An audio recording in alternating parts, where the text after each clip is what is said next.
এই বাড়ির উঠানে সাপ, রান্নাঘরে, গোয়াল ঘরে, শোবার ঘরে সব জায়গায় সাপ। সাপের কামড়ে বংশ হয়েছে নির্বংশ।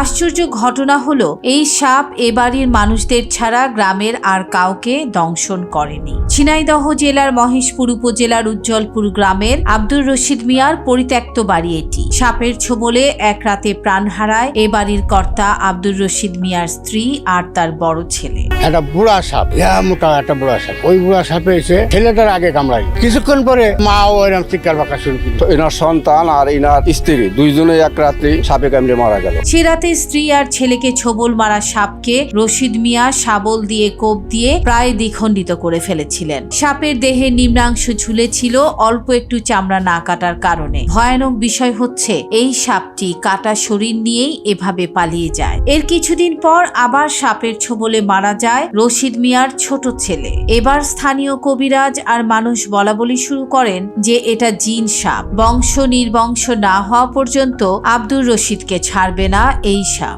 অবশেষে ঘর বাড়ি সবকিছু ফেলে এই গ্রাম ছেড়ে চলে যান আব্দুর রশিদ মিয়া।